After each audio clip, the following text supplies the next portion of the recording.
Romanos 5 dice que Dios muestra su amor por nosotros así, que cuando todavía éramos pecadores, Jesucristo murió por nosotros. Porque Él nos amó de tan grande manera, amamos a los demás.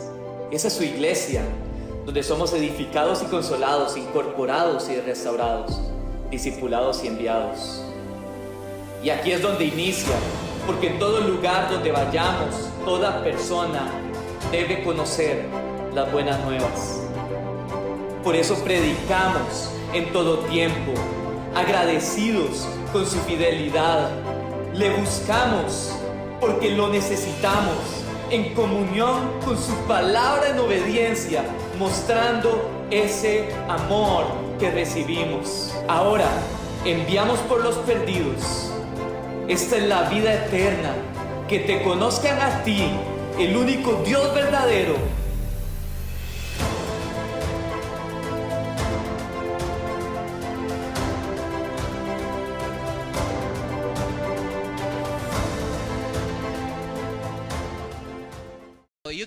Me va a salir un poco del tema. A mí me gusta hacer introducciones que se salen del tema. ¿Cuántos de aquí les gusta? Sé que yo sé que Brian también. ¿Cuántos de aquí les gusta entrenar pesas o algún tipo de ejercicio de peso? Ok. Quiero hacerle una nota. Sé que hay muchos que les gusta, pero tal vez no lo saben. ¿Por qué? Porque me he dado cuenta que mucha gente en el gimnasio no lo maneja y no entiende esto. ¿Cuántos sabían que los músculos tienen memoria? Ok. Músculos tienen memoria. ¿Qué quiere decir eso?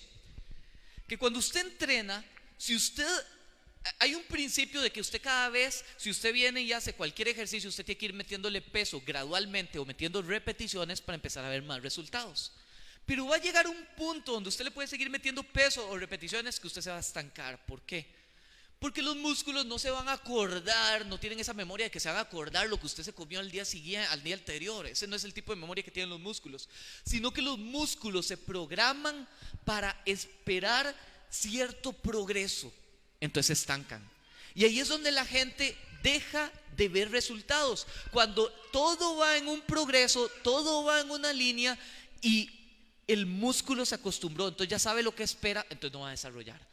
Muchos atletas lo que hacen es que agarran semanas o días, igual que el ayuno físico, no estoy hablando de un ayuno espiritual, el ayuno físico, detienen el entrenamiento, ayunan, detienen el entrenar, bajan cargas y empiezan a volver a ver crecimiento y resultados.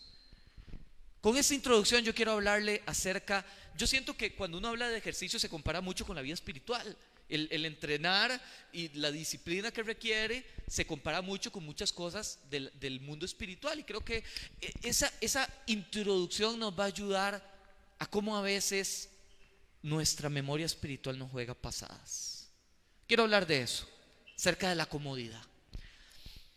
Siempre es bonito terminar una prédica de un año con algo positivo. Pero hoy yo quiero hablarle de lo más positivo que nosotros tenemos, que es el Evangelio. Y yo quiero hablarle a usted del Evangelio. Y sé que vamos hoy, y para los que estamos en casa, vamos a recibir palabra del Señor, y va a ser palabra dura. Pero yo creo que para cada uno de aquellos que tenemos el Espíritu Santo, la confrontación es una oportunidad para crecer. Voy a repetir eso. La confrontación es una oportunidad para crecer, y yo quiero entrar con eso. Vamos a ir al libro de Marcos, capítulo 1. Este va a ser nuestro texto base. Voy a leer varios versículos, pero quiero que nos quedemos ahí porque ahí vamos a estar leyendo. Versículo 16. Qué chiva que hoy un montón de gente trajo Biblia, y veo a todo el mundo sacando Biblia. Gloria a Dios, iglesia, qué bien. Vamos al 16. Se lo voy a leer en Reina Valera, que es mi Biblia. Ahí cuento un detalle, tal vez no sé, me salgo del tema. Se me había perdido mi Biblia el otro día que andaba en Guanacaste en la boda de mi hermano. Cómo sufrí, la encontré, gloria a Dios. No es el valor físico, es el valor emocional de un montón de cosas que hay en la Biblia de uno que son inseparables.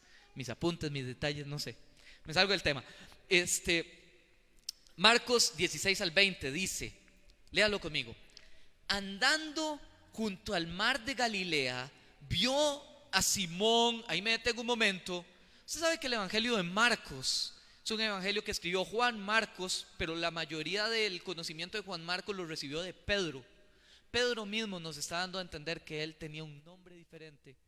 Se me fue el micrófono. Sí. Que tenía un...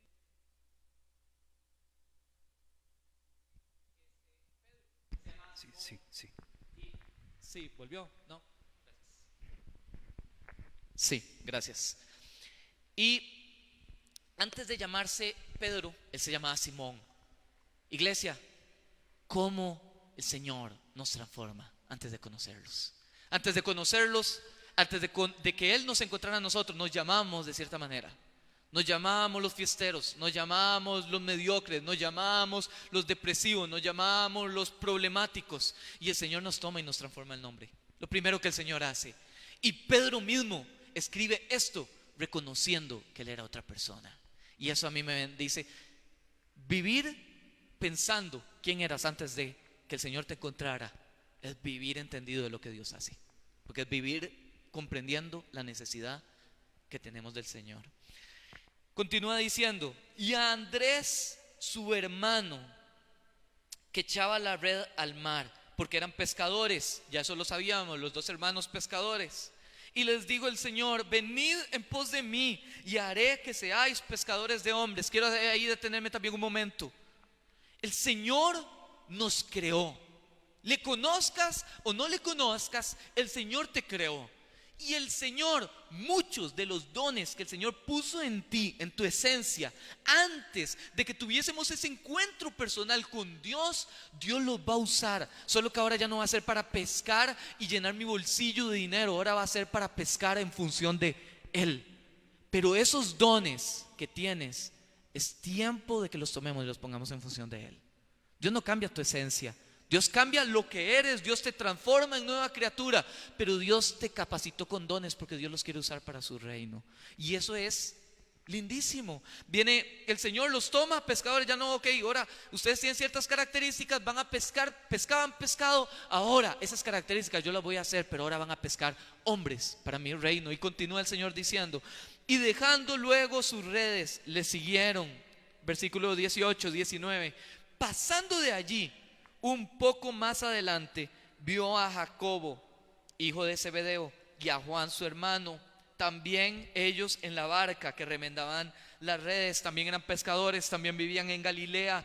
Lucas nos da señales de que más que un simple negocio artesanal, ellos eran una corporación de botes. Ellos tenían empleados, tenían barcos. En Galilea era conocido por una región donde había cantidad de peces y cantidad de empresas barqueras, y todo el pescado que se consumía en la zona se distribuía en toda Europa y en zonas de Asia. O sea, era un negocio rentable, no era cositas lo que ellos manejaban.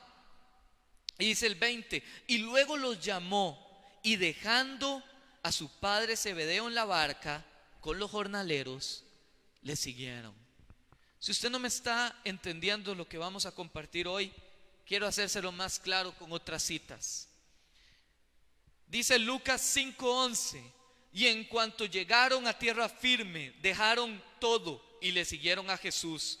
Dice Lucas 5:28, entonces Leví, Mateo, se levantó, dejó todo y le siguió. Dice Lucas 14:33, así que no puedes convertirte en mi discípulo sin dejar todo lo que posees. Dice Mateo 19:27, entonces Pedro le dijo, nosotros hemos dejado todo por seguirte. ¿Qué recibiremos a cambio? Seguir a Jesús implica dejar una zona de comodidad, de alivio y de confort. Voy a repetir eso. Seguir a Jesús implica dejar una zona de comodidad y de alivio y de confort. Es tan triste ver cuántos cristianos están tan cómodos con situaciones en las cuales no deberían de estarlo. Están tan cómodos con su pasividad. Están tan cómodos yendo a la iglesia, pero no sembrando nada en el reino. Están tan cómodos llenándose sin dar. Están tan cómodos en una estructura donde el músculo se me acostumbró a vivir de cierta manera, donde ya hoy no veo resultados. Entonces toda la obra de lo que el Señor, el propósito y los dones, las capacidades y todo lo que Dios quiere hacer en mí está dormido, porque estamos cómodos. Mi oración gira en torno de mí. Quiero ponerle ejemplos. ¿Cuántas veces no he visto parejas de cristianos que está un cristiano o una cristiana saliendo con una persona del mundo, y el mensaje, cuando uno lo confronta a que lo que estás haciendo está mal, porque escrito está en la palabra de Dios que no te puedes unir en yugo desigual con un incrédulo? Más allá de una relación amorosa, no te puedes unir. Y el mensaje es que siento paz. Y yo le voy a decir, eso no es paz, eso es comodidad. Te sientes cómodo, te sientes aliviado, sientes que esa persona viene a solucionar asuntos que no lo has podido solucionar en Dios. ¿Qué pasa, hermanos? Muchas veces como iglesia asociamos a Dios con confort y a Satanás con conflicto. Dios con confort y Satanás con conflicto. Pero yo quiero decirte que muchas veces más bien es lo contrario.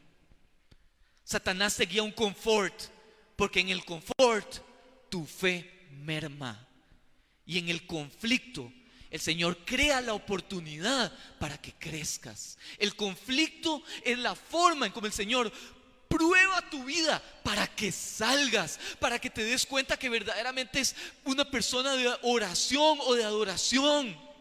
En medio de los problemas más difíciles, los hijos de Dios están ahí de rodillas llorando, quebrantados, porque yo lo he estado y sé que muchos de ustedes lo han estado. Ahora la pregunta es, ¿cuál es nuestra actitud en medio del confort? ¿Cuál es nuestra actitud en medio de la comodidad? ¿Cuál es nuestra actitud en medio del alivio?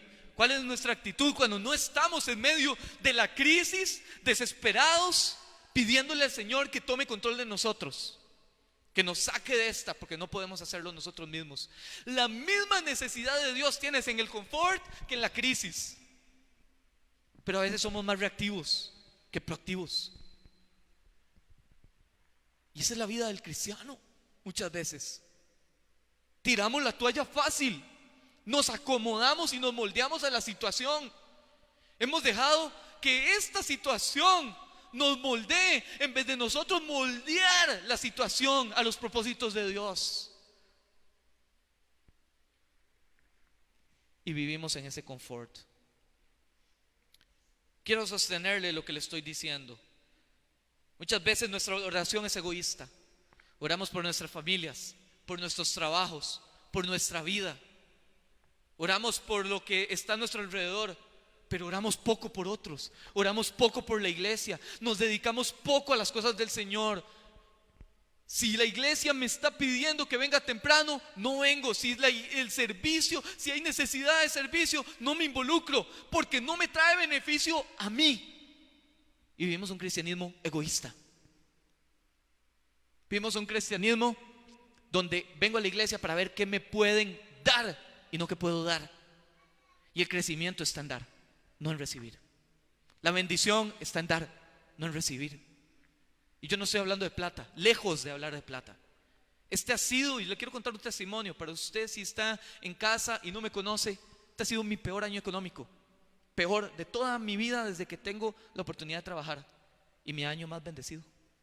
Este ha sido el año donde he visto más bendición en mi casa, en mi vida, en mi familia, en mi matrimonio. Economía no es un sinónimo de bendición, Cristo es un sinónimo de bendición.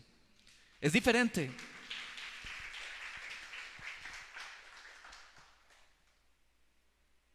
Cuando el Señor predicaba, iglesia, cuando el Señor predicaba, la predicación de Cristo pretendía y buscaba incomodar, no acomodar. Buscaba incomodar al fariseo religioso para que saliera de su religiosidad y pudiera encontrarse con el Mesías. Incomodaba al emperador romano para que pudiese reconocer que delante de él estaba el Rey de Reyes. El Señor buscó incomodar la religión y el pueblo en su época para que pudiese ver y no se perdiera de la bendición de estar en una época donde Jesús mismo, en boca, en palabra, se acercaba. El reino de Dios estaba siendo presente en medio de esa generación. Y Jesús lo que quería era incomodar. Ahora, Jesús solo incomodaba. No, Jesús traía alivio al que lo necesitaba, al pobre en espíritu, al pobre económicamente. Jesús trataba de aliviarlo. Pero al que estaba cómodo, Jesús vino a moverle el piso. Porque muchas veces solo moviendo el piso reaccionamos. Y a veces ni así. Y a veces ni así. Jesús vino a incomodar al fariseo, Jesús vino a incomodar a los romanos, Jesús vino a incomodar al que estaba cómodo. Jesús vino a transformar la forma de pensar. La Biblia dice que va a venir otro. El Señor iba a enviar a otro. Dichosos, espérense el tiempo donde vendrá el Paracletos, el Consolador, el Ayudador, el que los va a acomodar. Y hoy en día usted y yo vivimos con ese, que es el Espíritu Santo, el que me conforta en medio del tiempo difícil, el que me ayuda en medio de una necesidad donde ocupo sabiduría, el que está ahí presente en mi vida. Ese es el Espíritu Santo. Pero Cristo no. Cristo vino a ver el cumplimiento de la palabra en vida, a traer el cumplimiento de toda la palabra, de todas las promesas en vida. Entonces vino a ejemplificar la ley. Y cuando se ejemplifica la ley, usted y yo nos vemos como tontos. Porque no nos podemos cumplir, porque no nos podemos equiparar, porque no podemos intentar con nuestras propias fuerzas cumplir lo que Jesús hizo. Y cuando viene alguien así, usted se tiene que incomodar. Se tiene que incomodar. Tiene que decir, ¿sabes qué? Yo no soy tan bueno como creía que era. No estoy tan bien como creía que lo estaba. No oro tanto como creía que orara. No busco tanto de Dios como lo creía. ¿Sabe qué, mi hermano? La confrontación es una bendición. Es una oportunidad. La confrontación me saca de mi zona de comodidad. La enseñanza de hoy se llama sal de tu zona de comodidad. La confrontación me saca de mi zona de comodidad porque Dios tiene aún planes contigo. Pero para recibir lo próximo de Dios, para recibir lo que el Señor está poniendo delante de mí, para recibir esa oportunidad, yo tengo que dejar todo. Y lo empezamos leyendo. Y los discípulos tuvieron que tomar sus decisiones de dejar todo atrás para poder seguir a Cristo. Porque la condición es esta: si usted no deja todo, usted no sigue a Cristo. Voy a repetir eso: si usted no ha dejado todo, usted no sigue a Cristo. Usted sigue una religión, usted sigue un pseudo Cristo, usted sigue un conjunto de personas, usted sigue un pastor, usted sigue un discipulador, usted sigue un líder, pero no siga a Cristo. Porque la condición para ser discípulo es que Cristo tiene que ser Señor sobre todo y sobre todos. Pedro y Andrés tuvieron que dejar su negocio rentable. Lo acabamos de leer. Juan y Jacobo tuvieron que dejar a su papá y su negocio. Y yo no creo que solo ellos estuvieran, eso es lo que la Biblia nos deja ver, pero ellos tuvieron que dejar todo. Sus familias quedaron atrás. Esto no fue el mensaje como que Jesús viniera: ven, deja todo y listo, y agarro mis cosas y me voy. Ahí atrás está mi vida, ahí atrás es lo que he invertido, ahí atrás está mi esposa, ahí atrás están mis hijos, ahí atrás ha estado todo por lo que he trabajado toda mi vida, mi título universitario por el cual me esforcé, todo. Pero cuando reconozco que todo proviene de Él, que yo no tendría nada de no ser por Él, es donde yo entiendo que realmente hay que dejar todo. Que realmente no hay un plan B, una decisión alternativa sobre esto.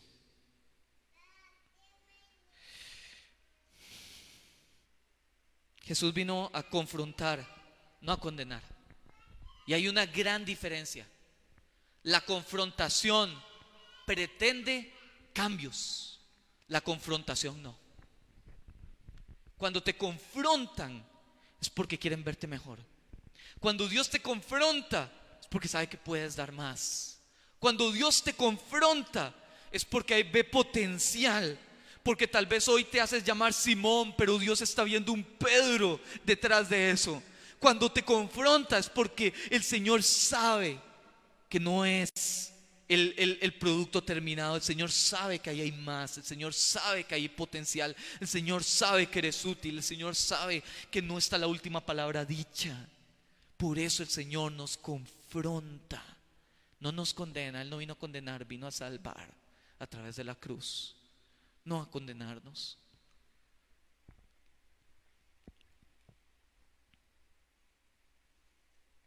Y ya voy cerrando. Chema, si puedes ayudarme. A veces pensamos que el peor enemigo de la fe es el temor, porque a veces el temor paraliza. Pero sabes, muchas veces el temor es la razón por la cual nos volvemos al Señor. El peor enemigo de la fe es la comodidad,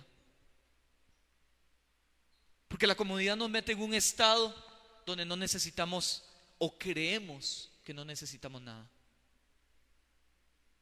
Cuando yo estoy cómodo, evito que la obra que el Señor quiere hacer en mi vida se desarrolle. Quiero cerrar con esto. Vea qué interesante, mi hermano. Dice el versículo 21 y 22. Vamos a leer nada más dos. Dice: y entraron en Capernaum, y los días de reposo, cada vez que había un día de reposo, entraba en la sinagoga y enseñaba a Jesús. Y se admiraban de su doctrina, porque les enseñaba como quien tiene autoridad y no como los escribas. ¿Sabe cuál es la diferencia en cómo Jesús enseña y cómo enseñan los escribas? Jesús enseña con autoridad, y autoridad es ser consecuente entre lo que digo y lo que hago. Busque rodearse de gente de autoridad, no gente que sea mandona, gente de autoridad, que viva lo que predica. Jesús era un hombre de autoridad. Jesús era consecuente entre lo que decía y lo que hacía. Y me parece que necesito que por favor me tenga eso muy en mente, porque ya vamos a terminar y eso es básico para cómo vamos a cerrar la enseñanza. Jesús era consecuente entre lo que decía y lo que hacía.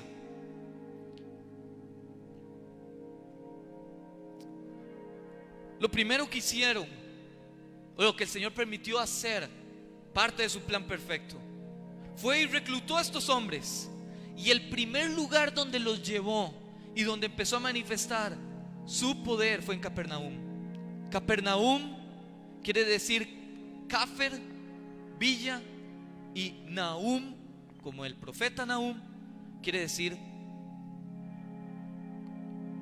consolidación, confort, comodidad, alivio. Villa de consuelo, villa de alivio, villa de comodidad. El Señor entra a este lugar y el Señor manifiesta su autoridad. Quiero leerle esto.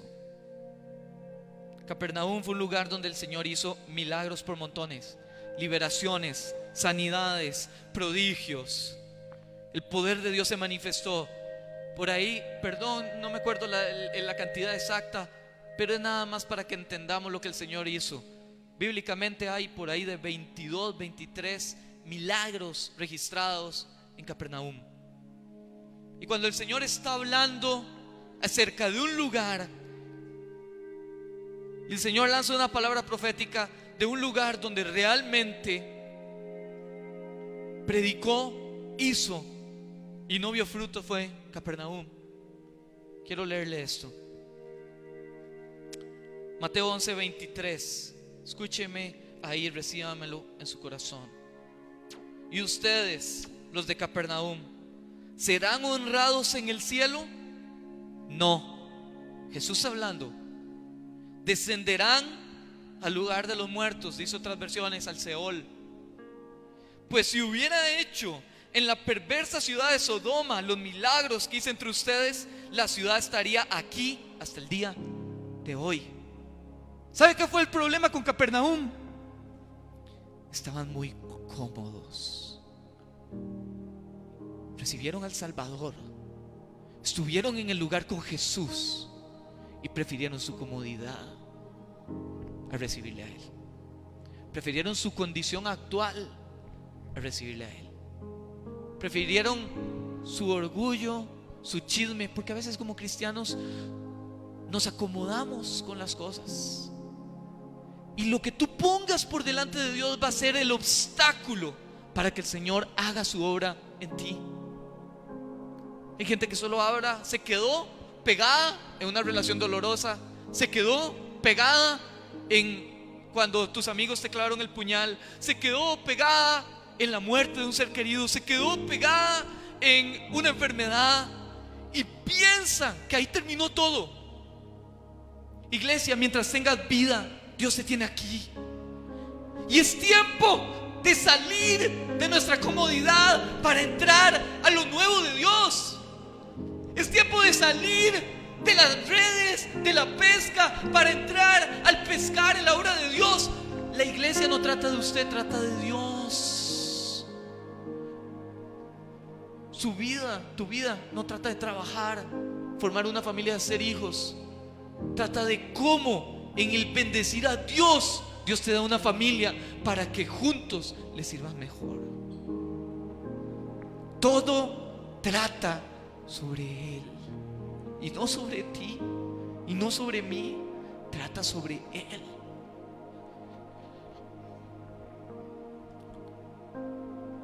Vea, voy cerrando. Espero que esté conmigo, iglesia.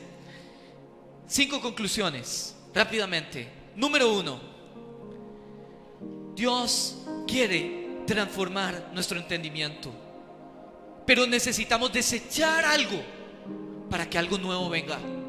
El Espíritu Santo, necesitamos darle el lugar para que Él nos renueve, pero necesitamos darle lugar. Y no le damos lugar mientras estemos pegados en donde estábamos. No le damos lugar mientras sigamos decididos en quedarnos en nuestra zona de pasividad, de alivio, de confort, de tranquilidad. Número 2: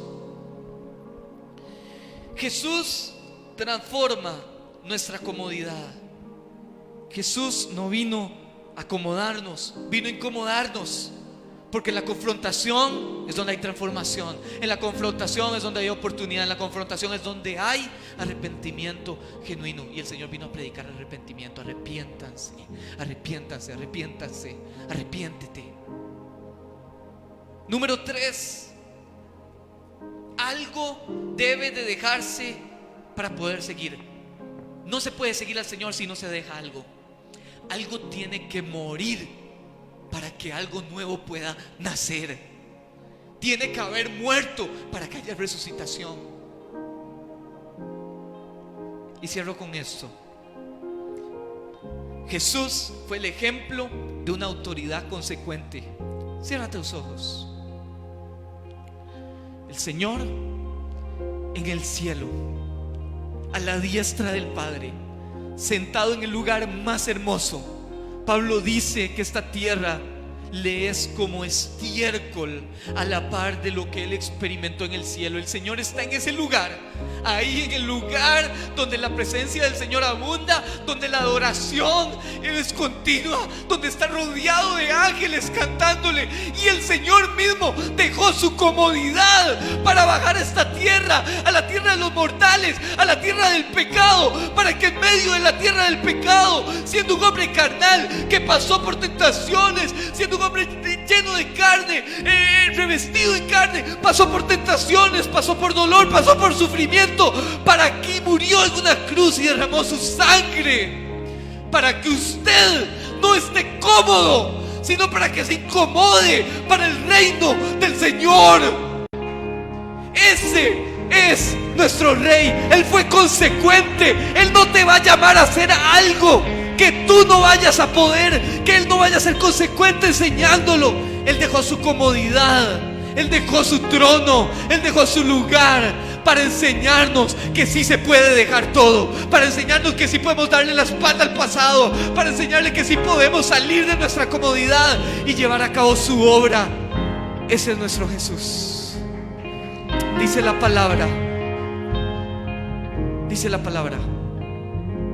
que el que no está dispuesto a dejar todo, tomar su cruz y seguirle, no es digno de Él. No es digno de Él. Y dejar todo es todo. Es dejar familia. A mí me encantaría estar en ese momento con mi esposa, con mi enana. Y estoy aquí porque el Señor es primero. El Señor es primero, no la familia, no es el ejercicio, no es la dieta, no es tu trabajo. El Señor es primero. Con esto quiero despedir a la gente de internet, dándole las gracias. Gracias por acompañarnos. Que el Señor le guarde y le bendiga. Y aquí vamos a seguir adelante.